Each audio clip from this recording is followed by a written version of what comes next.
Ladies and gentlemen, welcome to another edition of Colts Coffee and Conversation. My name is Carl. And I'm Holly. And we'd like to welcome you to another exciting edition of our wonderful podcast of the genre of arts and leisure. Arts and leisure? No, it's society and culture. Society and culture. Arts and leisure, society and culture. It's exactly the same thing, only different. Anyway, we just want to say welcome back, guys. We hope you enjoyed our last edition of the Branch Davidians. A very interesting group, a lot of curveballs. But this time, to this episode, we're going to narrow it down to the nitty of the gritty, as they say. Yes, we are. So we just wanted to say thank you for the 5 stars we've received so far. Oh, yes. We love it when you do that. We're begging for you to do that. So, and also leave comments as well. We thank you for the wonderful people who've also commented and shared on a Facebook fan page. Yes, and also they've got an email we will discuss later. Yes, we will. So it's, once again, guys, if you're like, gee, Carl, how can we get a hold of you? I'm glad you asked because I have information to share. Yes, we have our Facebook fan page at Colts Coffee and Conversation. We have our Instagram at Colts Coffee Convo. We have our Twitter machine at Colts Coffee Con1. That is Colts Coffee Con1. And, of course, our email address that Holly just alluded to is coltscoffeeconvo@gmail.com. And there's also one other way of getting a hold of us. Go ahead, Yes, Holly. you can record a voice memo and send it off from your smartphone to coltscoffeeconvo@gmail.com. Yes, and of course, here's our disclaimer. We have to do our disclaimer because some people need a disclaimer every time we have a podcast. This is for entertainment purposes only. We do the research. We comment on it. You may like it. You may not. Doesn't matter. Because you know what? If you're listening right now, it's because you like it, you love it, you listen, you share it, and we appreciate it. Yes. Very nice. Alrighty. Enough of that nonsense. Well, not nonsense, but stuff that we consider nonsense. Let's get into it. Are you ready to get into it? Whoa, wait. I just jumped the gun once again. Yes, you did. Of course, we talked about before we get into our conversation about our cults, we have to talk about our coffee. What are we drinking, Holly? Okay, so this is home brew stuff today. Yep, home stuff. Home cooking. Yep, it is French roast. Yes, it is. With Italian sweet cream. Yes. Sugar for you? I have a little bit of sweet and low. I don't. Yes.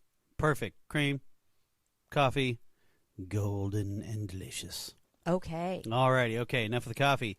Now let's get into the nittiest of the gritty. So we're just doing a quick recap of the last episode. Of course, we had a bunch of curveballs left and right, leader for leader, this for that, infighting. All comes down to the when it's all over said and done, Lois Roden is now the prophetess of the Branch Davidian. And, of course, we also left off with a gentleman by the name of Vernon Howell, who becomes the key to open the door because the door is Lois Roden. And once the key is opened, the door, and then here comes the floodgates of stuff. Okay. But let's get into the background of who is Vernon Howell. Okay. He was born in Houston, Texas on August 17th, 1959, and he grew up in Tyler, Texas with his grandmother. His given name was Vernon Wayne Howell. His mother, Bonnie Sue Clark, had him when she was 14 years old. So his father left her for another underage girl. Because Bonnie was too young to care for him, her mother raised him with her other younger children. So it would be Vernon's aunt and uncle. Right. Vernon was always busy building things, finding out how things worked, or playing guitar. And he was very talented. Bonnie married Roy Haldeman when Vernon was 5 years old.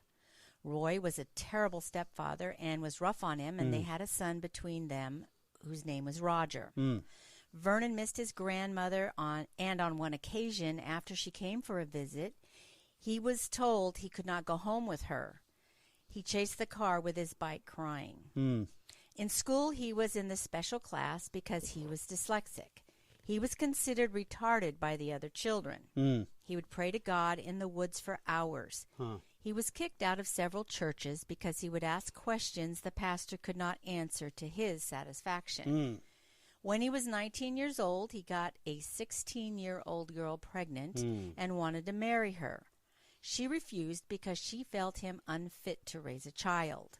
While attending a Seventh-day Adventist church, he fell in love with the pastor's daughter and approached her father about marrying her. The pastor said no and later expelled him from the congregation for continuing to pursue her. He told his aunt when he was young, one day the government would kill him. Interesting. One night, while living in his car and working in the day, he cussed God out. He said that a presence enshrouded him, and being said to him, "Don't you know for 19 years I've loved you, and for 19 years you've turned your back on me and rejected me?" The being revealed unique and strengthening experience throughout his life. From that point on, Vernon had a knowledge of what he was supposed to do. A family friend told him about Mount Carmel. Between the years of 1981 and 84, he went out and spent a short time in Los Angeles trying to be a rock star. Vernon was in his early 20s when he wanted to find a prophet or a prophetess to guide him. He went to Waco and to Lois Roden. Okay, he looked like a hippie and played guitar. So so let's stop kind of right there. Okay. As we see that this was how he became, this is his little background up until the time he came into Mount Carmel and met Lois Roden, which we were talking about. He was the key and she was the door or something like that. Yeah, this is where things kind of start to fill in the puzzle pieces on how he became. I'm enjoying waiting for Holly to talk about. This I subject. get to do it. Okay. Oh, you want me to? I could do it. That's fine. I don't know. I don't care. You know me. Nothing bothers me much. Okay. Well, do you want to do it? Let's do it. Okay, guys. Enough of the cliffhanger. Like, what are you guys talking about? This is where it gets... By the way, we can't make this stuff up. No, we can't. All right. So, just out of curiosity, how old is Lois at this time? She's in her late 60s. They say around 70 years old. And Vernon Howell is about, he's been 59, 69, 79. So he's in his early 20s. He's in his early 20s. Okay. So he had sexual relationships with Lois, starting teaching scriptures to her. So gross. Okay, I'm sorry. He started teaching her scriptures. Vernon thought it was God's will that he and Lois should produce a holy child. Ooh. Spoiler alert. Guess who Vernon Howell is? Who? It is David Koresh. Naughty. Okay. All righty, okay. Go ahead. So David Koresh, he obviously changed his name in the group because he is now, he's with their prophetess. Right. And she's validating his scriptures, so allowing him to teach, even though they were not in line with what they were teaching from her husband, Ben Roden, right? You know, she was their leader, and now he's saying they're going to have a holy child. Yes. So he also declared himself a god in TV interviews retelling the pregnancy story with Lois. I kind of jumped ahead. The holy child she did get pregnant, but miscarried the child. So we don't know how she was able to do that in her late age. We can only imagine. Getting pregnant at her late age is a miracle in itself. It could have been a hysterical pregnancy. We don't know. I mean, it probably doesn't really matter. What matters is that they tried doing that. It failed, okay? And he told everyone Lois was pregnant, and her faith was going to produce this child. She was 70 years old. Oof. When she miscarried the baby, David dropped her like a hot potato and said Lois did not have enough faith to have the baby.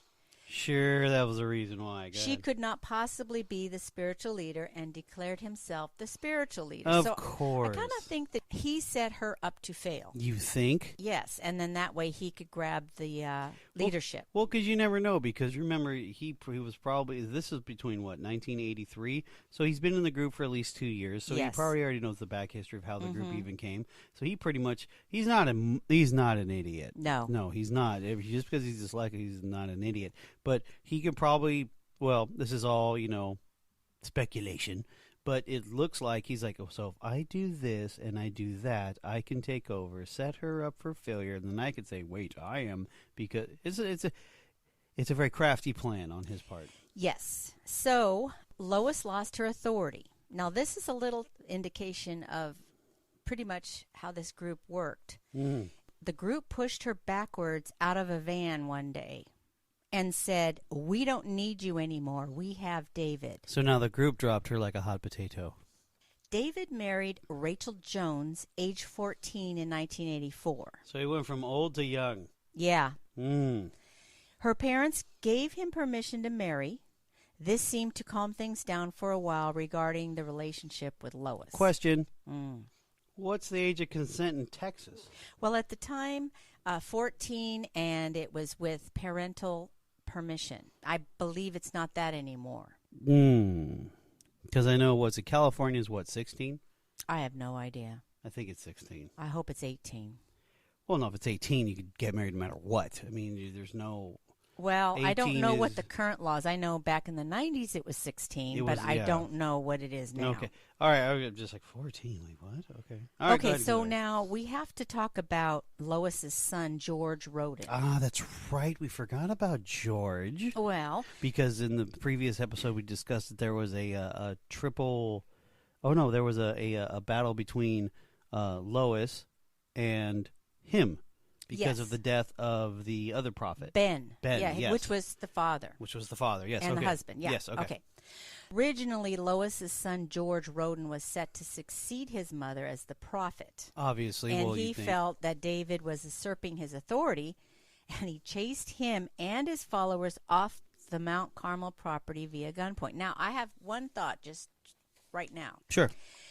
You have George Roden, you have David Koresh. David has his followers. Obviously, George might have his. Yeah, this group has a tendency to split factions very quickly. If you have your mother who was pushed out of the van by David's followers and said, we don't need you anymore, we have David, that is a very violent act. Aggressive. Especially on an older woman. Yeah, 70-year-old. Okay. Well, so I'm sure George didn't appreciate that. So it could have set him off to thinking, you know what? We're going to get rid of this guy and whoever wants to follow him. Right. So about 25 people from the group moved to I don't know if it's Palestine or Palestine, Texas, and lived in school buses with no electricity or conveniences. Woo, what a right decision that was, right? Yeah, well, they were solely dependent on him, which means David, and cut ties with anyone in the outside. Now, this was for a few years. Yeah. It was 2 or 3 years. And David was able to recruit new followers from California, Great Britain, Israel, and Australia. Question. If they're living in school buses with no conveniences, how in the Hades was he able to get these people from Australia, California, Great Britain, Israel? That. Okay. Yes, please. So here we go. We have they're secluded in Palestine, Texas. Right. And David decides, well, I'm going to be traveling. I need to get some more followers. If we're secluded out here, I can't get anybody else to come. You think? So he went to Great Britain for a recruiting meeting. Okay. Or not just a recruiting meeting, but a campaign to recruit people. Right. He went into England, and there's a particular Christian college there that was Seventh-day Adventist based. So he's targeting the Seventh-day Adventists. Yes, because obviously, it's a split from a niche. split. Right. But they have enough in common to maybe pull some towards him. Yeah, okay, good point. Yes. He went to a place called Newbold College, and it's in Binfield, Berkshire, England. Sounds old. It is. I looked it up on, the buildings. They're kind of the typical British kind of thing that you would think a college would look like. But it's very small. Yes. So in actually kind of jumping ahead a little bit, but that's okay. So he went there. He talked to the student body without having permission from the university. Yeah, the university. Okay, he just snuck in. Yeah, he did. Naughty. Of course, that was his style. It's his shtick. So he had small groups, and he taught his doctrine of, the last times, the end of the world, the seven seals. Yeah, the seven seals is a big one. That's a big one for him, last days. And so they would go to the meetings because, they're curious. And, of course, it's kind of, mysterious, yes. American hippie playing guitar. Exactly. And looks like Jesus in the books. Thank you. So there was a professor who was invited to come to the meetings. He was targeted. And they kept saying, just come and see, come and see. So this professor did go to a couple of the meetings, but in his opinion, well, Koresh was going on and on around in circles. Now, this professor was obviously a scholar. He was, something he knew about theology and whatnot. So he didn't make sense of it, but he did say that Koresh claimed to know the interpretation of Revelation and the seven seals. So now, kind of picking this up a little bit above, but we'll go back to, because remember, this is sort of like Godfather 2, right? Exactly. So Livingston Fagin is still alive, and he was picked up at this point, and he believed in David Koresh. He was at this college. Yes. Okay, so he's a Jamaican British person. Yes. And so he met David Koresh there. He's still a Branch Davidian and defends them to this day. Eesh.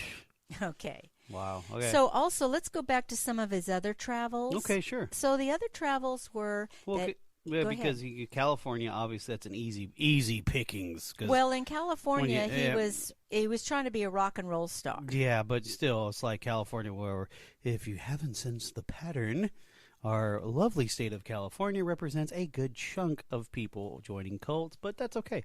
Well, I think he really wanted to, collect people, but also like his rock and roll, he wanted to get signed a contract. As we know, that seems to be a theme with people we even knew at that time. In the 80s, we did, yes. Right? So we talked about Great Britain, you said Israel. Yes, let's talk about Israel. In 1985, this is all when they were in school buses, by the way. Yes. So in 1985, he's having a great time traveling the world. Yeah, on a dime. Well, their dimes, because they would all pool their money. Right. And then he would go and fly around and travel and try to recruit. Sounds familiar. Go ahead. So David Koresh, he visited in 1985. He went to Israel. And he said he was taken to a place where he was shown all things pertaining to God's law. Now, I was thinking, okay, where's that going to be? We've been there not millions of times. We've been there a lot. Yes. And the only place I could figure is in the Western Wall area. Also known as the Wailing Wall. Yes. To the left, in the men's side, there's like a cave-ish thing, like a rooms that go down there. Real quick. So I'll cut you off for just a second. For all the people who don't know about the Wailing Wall, it's the Western Wall. It's the original wall of the original temple. When Holly says the men's side, it is segregated, just so you guys can have a picture and an idea. There's one big main area. They put a fence up in the middle, and then, of course, behind it as well, because not everybody can just walk up to the wall. You have to go through, security and all that kind of stuff. But you have the men's side, and then you have the women's side. Sorry. Yes, that's okay. And this is in Jerusalem. Yes, it is. It is the last stones of the outer wall of the Solomon's temple. That or is actually correct. Not Solomon's David's temple. No, it's the last temple that was destroyed in 70 A.D. That's correct. We're going all over the map on this. I'm sorry, people. We're bombing. It's okay. We've been there. I love it. I love going there. So this is where we feel that he saw all things pertaining to God's law. Now, he's an engaging fellow, and he probably was able to speak with some of these rabbinical type people that are there at those rooms in the Western Wall. Question. Rabbinical as in rabbis? Yes. Thank you. Go ahead. There's a lot of Orthodox there. Oh, yes. Yes, there is. Yes. Okay. So now he claimed while he was in Israel, he had a divine visitation.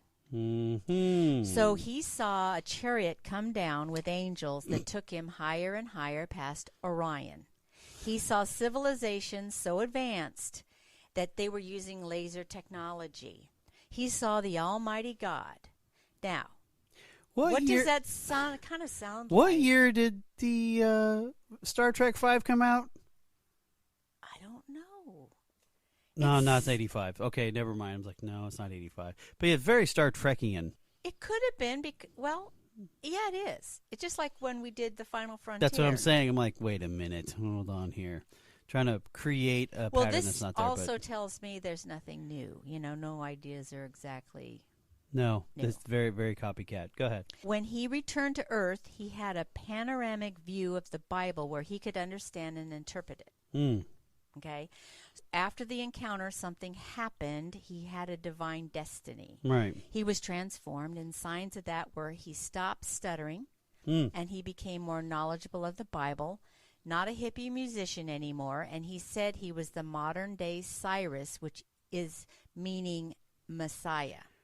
Wow. So now David is, of course, King David, that name meaning a kingdom, and Koresh is from Cyrus, which equals Messiah. So there in the name is that he's saying he is the new King David Messiah. Yes.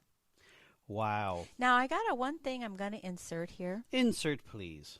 When people like to liken themselves to King David, that is not proper, okay? Because to say, just like King David, I was blah, blah, blah, whatever it is, that is not something that I think we liken ourselves to. No. We wouldn't want to say, just like Solomon, we had many wives. Mm-hmm. Or we're okay to do that. And just like in real Christian faith, we go via New Testament and not the Old. Well, that's true. But see, but anyway, I have heard people say that they liken themselves or somebody of their, that they know, like King David. They equivocate themselves to King David, and I don't think that's right. Well, first of all, if you're sitting there feeling yourself so much you think you're King David, go punch yourself in the face. Because you know what? If you need to really look and see what King David really did. Okay, he's my favorite person in the Bible, period, besides Jesus Christ, guys. I get it. But he's my favorite because you know what? That dude screwed up so much. But people forget the part that he repented the best. But that's what they're trying to say. Yeah, but that they screwed up so badly and they repented so hard, they are like King David. But yeah, also, but King David made sure everybody saw him repent. That's the thing is like, oh, I was in a closet and I cried for, 5 minutes? No, but I'm just saying, to me, I just don't like that. No, don't. You be you, boo-boo. No. And also, there's only one David. The same thing with David Koresh. This is where I'm getting at. He's making himself King David and the Messiah. And anybody who talks to himself in the third person is kind of funny, but anybody who talks themselves up as being the Messiah, anyone who's listening to this, if anyone says that they're the new Messiah, you're in a cult, straight up. Okay, this is a theme we've seen throughout all these leaders. Mm-hmm. So if you're not getting the pattern, here's the pattern. Here's the cheat sheet. If you're going to a church or a group and some guys call himself the modern day Messiah, run. Go ahead. Sorry. Okay, so now he wanted to set up a Davidic kingdom in Jerusalem. Or punch him in the face. And thought there that he would be martyred in 1991. Of course. Now, he changed the martyrdom to be at Mount Carmel. And I'm telling you, the reason why he did that, not that I know this as a fact for him, his decision. Right. But in Israel, they do not allow proselytizing. They don't allow anybody to be an evangelist officially or set up there. Okay, now if you are, a Catholic or one of the Orthodox, or you can have, or even the Latter-day Saints, they have a college there, but they're not allowed to proselytize or evangelize. They dare you to do it and see how far it gets you. No, you can be there to study and you stay within your own. Yeah, you toe the line or you're out of the line. So Israel would never give him permission to be a permanent resident there to do this kind of work. Good job, Israel. Good job. So anyway, that's why he probably changed the martyrdom to be at Mount Carmel. Of course. Now, survivors of, the end of this recount their being mesmerized of his knowledge of the Bible and how much they learned. Okay, real quick. You hear some of if you've seen like his teachings and stuff, like the when he's talking and stuff. Okay. That's fine. Yes, I agree. Anybody can be a scholar of the Bible. That's how you use it. Okay. Okay, and for them to just be in awe and amazement. Look at the walk, not the talk. I'm sorry. Go ahead. Okay. That's one of my things. Period. I understand, but they liked. I get it. The I whole get package it. there. Getting too emotional. So now he, because he came back, he had purpose. He could put ideas together that would make sense. He was a messenger of God, and he convinced them that he was the Messiah. Right. Okay. Yay. Let's see. Back to this British recruitment. Okay. He was able to convince a person or two to come and visit Mount Carmel, and they did. And they came back to England, and they said, "Oh, hey, come with me. Come see a man." Right. He was able to recruit several folks from that one recruiting. Now, Steve Schneider was his right-hand man. He was also very charismatic. And when he went back to Great Britain for the second time, Schneider had recruiting meetings. Now, they met in houses for studies for hours. And one of this times, it was 17 hours straight. Now, we have children and women and children. And if you wanted to go use the bathroom, he would get annoyed. Yeah. But that's called modern-day brainwashing. Oh, yeah, of course. The Manchurian Candidate. And what they would do is they would just camp out for a week or two or however many days they could actually do it. Now, one of the women raised her hand and said, "When are you going to be done with this?" Right. And he got very upset. And go ahead. Yeah, because there's no questions. Once again, there's another problem. It's just so many red flags that are shooting off, but go ahead. Yes. And so he just got, he said, "Well, I have to go make a phone call to God." And so he left. Oh, my gosh, he called David on the phone. Yes, he did. did. Jeez. Okay, so there was a red flag. At that point, there was 10 people that went to Waco, and they believed Jesus was there. Okay, now these people, by the way, were British citizens, but they were from Jamaica. So they all had a very common background. Right. Okay, and they were Seventh-day Adventists. He was able to pull them, and they're very much sad stories about how one man had his wife and all his kids up and left him one day and just went to Waco, and he didn't even know about it because he was working so much, and he was a devout Seventh-day Adventist, and he wasn't going to bend and turn. Right. Well, it ends up, it didn't end up well for that family. Unfortunately. In 1986, Lois Roden died. Now, we're thinking, okay, she's at Mount Carmel with George, her son. Right. And the other David Koresh followers are in Palestine. Yeah, Texas. So up until that time, David taught monogamy was the way to live, which means, one man, one wife kind of thing. And he changed his mind about it and said that polygamy was allowed for him. Of course it was just for him. And he took his second wife, Karen Doyle, in March of 1986. Wow. Later on, he secretly took Rachel's younger sister, Michelle Jones, at age 12. Gross. Disgusting. Yucky. Now, he said he was allowed to have 140 wives and 80 concubines, as in the Song of Solomon. Pause. He was allowed?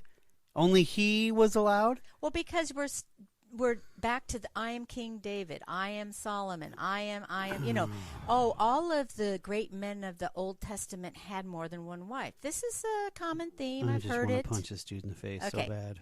Okay, go ahead. Now, a former member reported David's doctrine of polygamy came from his desire to have sex with young girls. That's just the bottom line. You just make the Bible fit to what you want to do. Right. Once he convinced himself it was from God to do so, he could be free of guilt and have sex with as many girls as he could get his hands on, which he did. Now. Nice little harem. Okay. Now, in 1987, David wrote and played rock music as part of his ministry. He made audio tapes of sermons, and he had T-shirts with his logo. We saw the T-shirt. It's Okay. actually pretty interesting. Go ahead. So David was the center, and he had a complete knowledge of the Bible, and he was internationally known, and people came from different countries and all walks of life to be with him.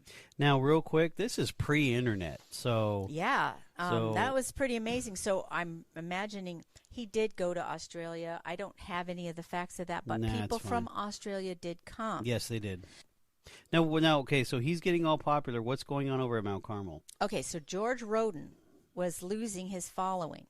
And in an effort to regain people, he challenged David to raise the dead. Does this sound familiar? It sounds very Tony Alamo. Yeah. Ah, Okay, yes. and just like we said prior, Oh, that's right. Tony Alamo had his own harem, too. yes, and he was in Oh. Arkansas, just a little bit Just down the road down there. the road, because he was in the edge of Arkansas, Yes, remember? he was. Right on Interesting. over the border of Texas. Oh. About the same time, by the way. Mm. So, in order to have this contest, George Roden dug up a corpse for this contest. That's disgusting. I wonder who was his mom. No, it was just some random corpse, Oh, okay? Instead, and then probably at Mount Carmel, okay, Of course. because They probably have their own graveyard. they have their own graveyard. Of course. So instead, So David disgusting. met him camouflaged with 7 others armed with guns. They managed to pin Roden down behind a tree with a minor injury. The authorities broke up the shootout and arrested all but one of David's men who managed to escape. The 6 were charged with attempted murder but were acquitted. David's trial ended up in a mistrial. Shocking. Their defense was that they were trying to prove a criminal disturbance of a corpse by getting photo evidence. They were discovered by Roden and a gunfight ensued. So they were how actually the convenient. heroes. How okay? convenient. Mm-hmm. Let's kind of segue back to, all this is going on and they get acquitted, mistrial. They're still in Palestine, Texas, living in school buses. Right. George Roden still has Mount Carmel at this point. Yes. Now, later, this is separate from David Koresh. This is pre-David Koresh ambush or whatever it is. No, this was post. Oh, post. Oh, Yeah. okay. So later, after this whole corpse incident, Mm-hmm. George Roden murdered a man named Dale Adair with an axe to the skull because he said he believed, meaning Dale Adair believed that he was the Messiah. Wow. So, yeah, he didn't like that. No, he. So he decided to kill the Messiah, I guess. Oh, jeez. Okay. Okay, So there, Cain. yeah, so George Roden was judged insane and committed to a psychiatric hospital. Wow. Now, Mount Carmel was seized for back taxes and put up for sale. David and his followers were able to raise enough money to buy it. So they redeemed it back, Okay. and they discovered a meth lab on the property. Because Gee. obviously it's been probably, this was years or months or whatever, so the locals are going to Use what they got, Use yeah. what they got. And so he had the local police remove it, and then Mount Carmel was run down at this time. Mm. So they started rebuilding and built the structure we all saw burn down. Spoiler. I know. Too late. We already got Father to you. Yep. There were rooms with shared bathrooms and central eating facilities. Healthy food only and no cable TV. Hang on. People felt David was a good leader and they believed in him. Go ahead. Healthy food only? Well, no. Okay, so people that were in town testified that they saw David Koresh coming into town into Sam's Club, okay, to buy the food for the people in the compound. Right. And this was in the later days, but he would only buy peanut butter and popcorn. Peanut butter and popcorn. Now maybe they Hunted on their baked own. their own bread Right. and made some of those things. Maybe they had canning, meaning they grew their vegetables and fruit and did some of that. I'm not sure. But they did not have any outside influences. Ah, gotcha. Okay, question. So, he's the one who's doing the grocery shopping by himself? Is this what this is? Yes. Okay. Interesting. So that probably will be coming up later on in other episodes of this series. Okay, that's just weird. That Okay. he was alone or he was by himself out in town. Okay, all right, sorry. Yeah, that's a good one. Okay. We're going to talk about some of his main focus was the 7 seals. His doctrine. Okay. Okay. Now, there's 7 seals in the book of Revelation. Yes. This is prophecy. Ah. Okay. Now, David Koresh believed that the 7 seals were the key to understanding everything. And, of course, guess what? He understood all 7 seals. And only he understood it. Yes. So each seal had to be opened to reveal the coming kingdom of God on the earth. Leading up to the return of God, there would be many catastrophic events. It was that word again. Apocalyptic. Thank you. Drama that would happen in the last days. So now the key figures were the beast, described as a horrible 7-headed beast with horns. It represented Babylon, the political military power of the world. Now, I am not prophecy person. Right. I don't even study it. Okay, Right. so this is what David Koresh is saying. Yeah, this is his stuff. This is his stuff. Not mine. All right. Yeah, this is his stuff. Okay, Yeah. just wanted to let you know. There are the people of God who are being opposed and persecuted by Babylon. David believed the Branch Davidians were going to be this special group. Of course they're the special group. Everyone's a special group. Oh, yes. The 7th seal is the end of the world, the final judgment. David claimed he could interpret the seals, open them. He claimed to be the Lamb of God, which is in Revelation 5, and David Koresh claimed to be God. We have a flyer that proves that. Well, we are going to talk about that at the wrap-up show. Yeah, we're going to talk about the wrap-up show, so just remember the flyer. Yeah, the flyer. Okay. Now, he convinced his followers of this, and they believed they would be persecuted and fall by fire. Now, that's very important, okay, falling by fire. Yeah. The group started training for war. So that's physical fitness, gun training.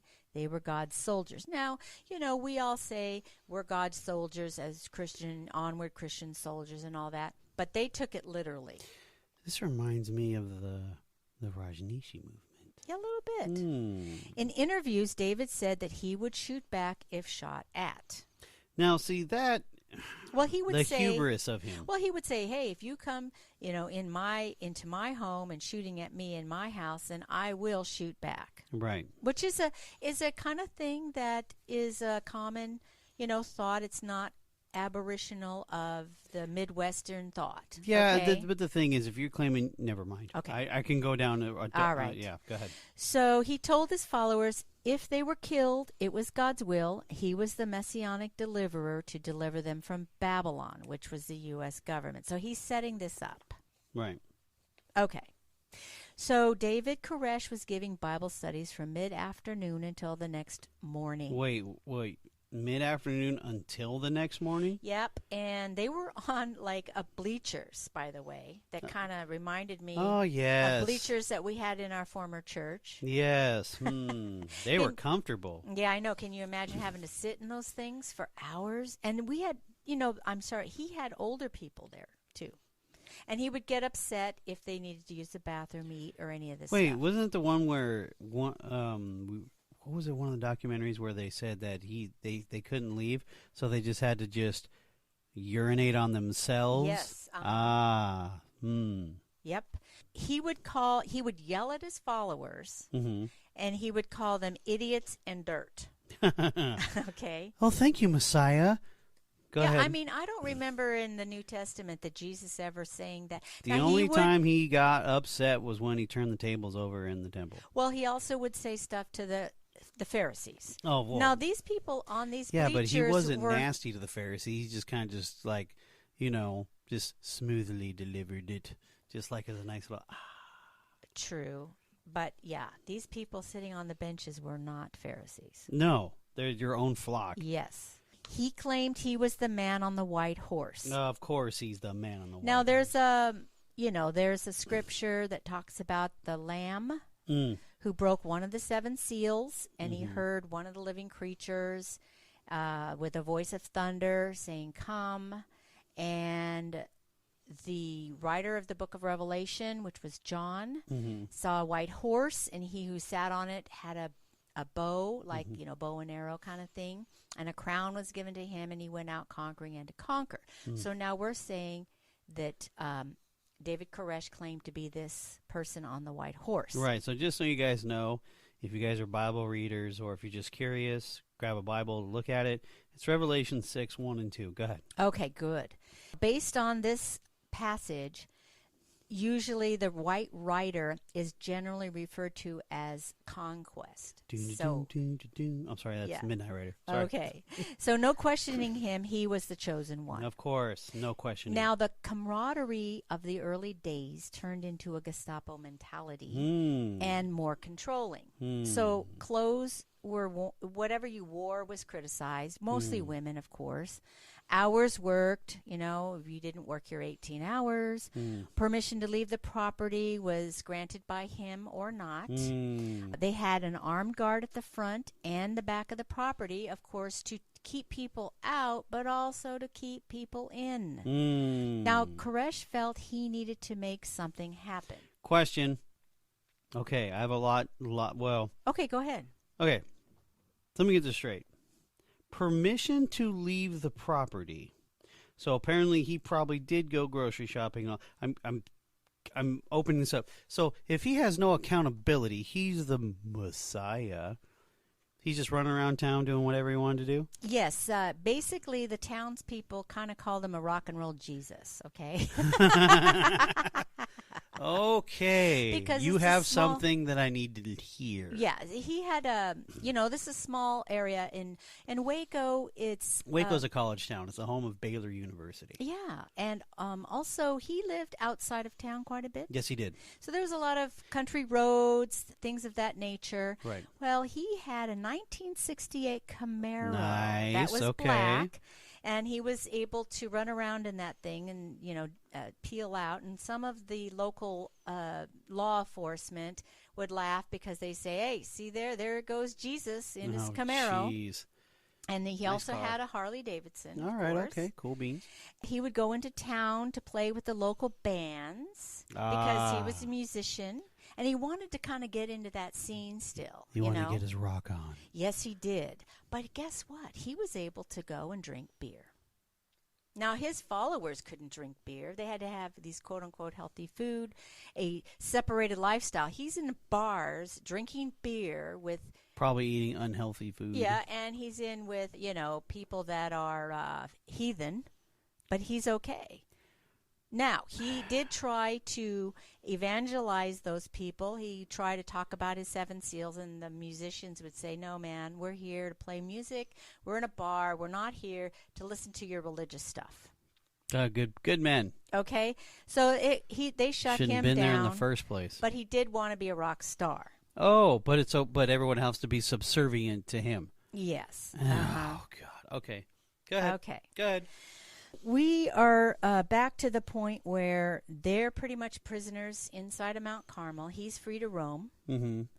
And it was getting more and more restrictive. So there was a story that came to light after the fact on one of these interviews. And it was a woman who had some kids, I don't know if 2 or 3 children, and she wanted to escape. She knew she couldn't do it. Right. So what she did was she made a plan, and I guess there was other women that kind of supported her in her plan. Okay. They couldn't do it themselves because they were so mentally and physically weak from lack of food, proper food, and from just the abuse, okay? But they wanted her to do it. So she and her children, dressed in black, snuck out in the middle of the night and had to crawl through a field, okay, so that the guards wouldn't see her. Right. And in this field, I'm imagining it's in summertime, not sure, but in the summer there's a lot of bugs, snakes, animals, Yeah, it's Texas. Yeah, it's rural Texas, of exactly. course. So they had to do that, and they finally got to a road, and they had to wave down somebody. Probably by that time it was early morning, could have been 5 o'clock in the morning. And they were able to get someone to pick them up, take them to their home, call the authorities, and escape.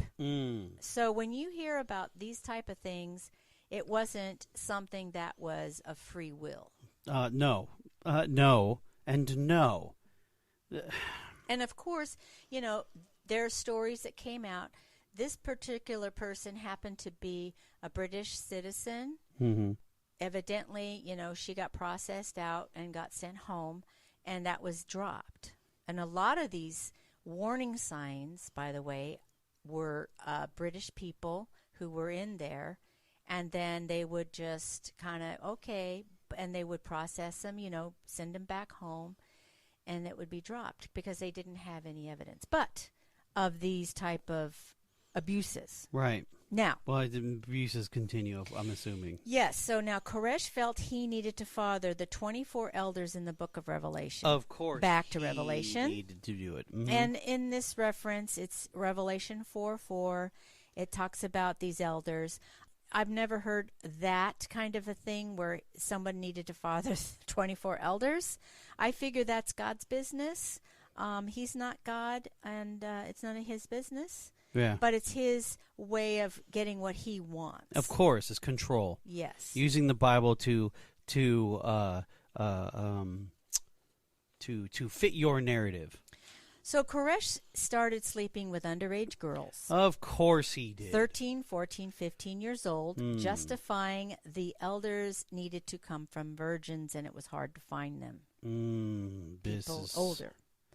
So their parents granted him permission because they were all within the group. Right. Okay? And in Texas at the time, the age with parental permission was 14 years old. Now they have done interviews with parents that allowed this to happen, that has actually survived, right. The end of the story. And they still stand by what they allowed. That's fine. Okay. It's just, ugh. The girls bought into it, and Koresh used the Bible as a model to justify taking young girls as wives. Fit in the narrative. Go ahead. Okay.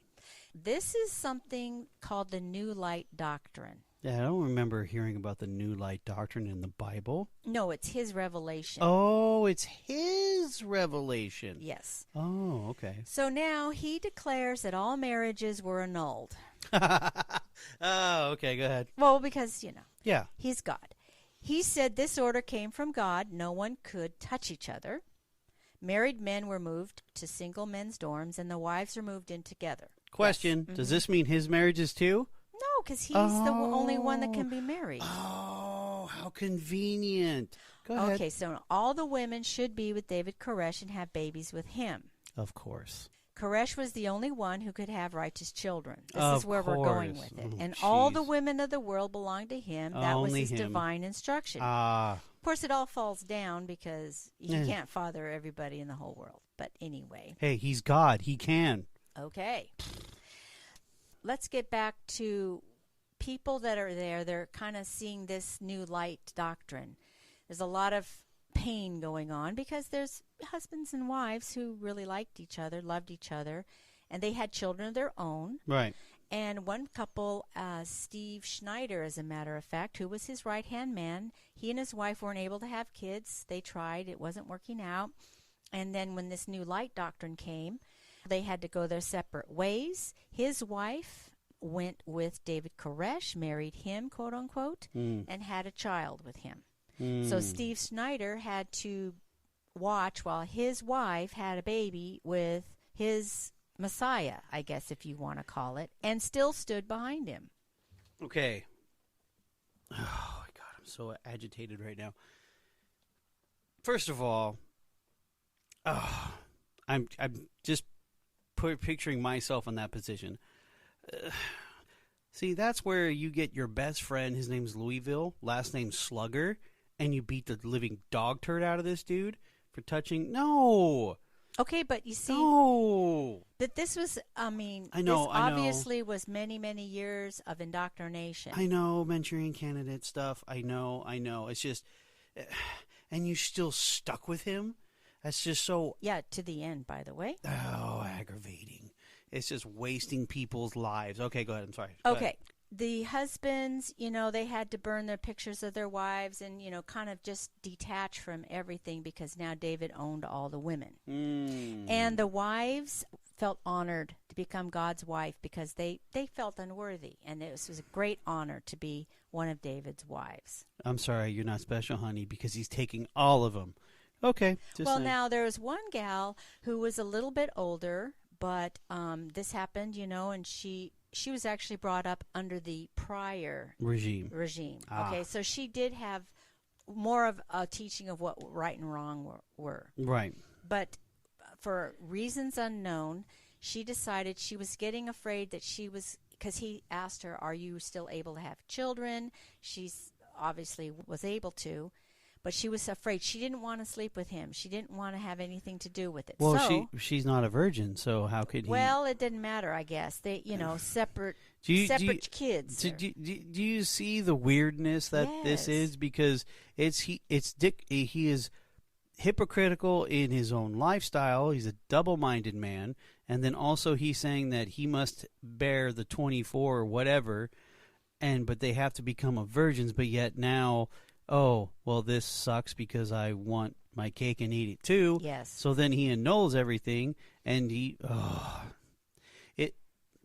just keeps reaching more and more and more. You see how far he can go, and everyone's just dumb enough to say, "Sure, God." Okay, but let's give him a break. I know. I'm trying to give them a break. Okay. I'm just putting myself in that situation, and it definitely would be being different in a different pattern. Yes. Okay, so now this one poor lady, she didn't know what to do. She had only grown up there. Right. Okay. Oh, yeah, Yeah, she married there. She had her kids there.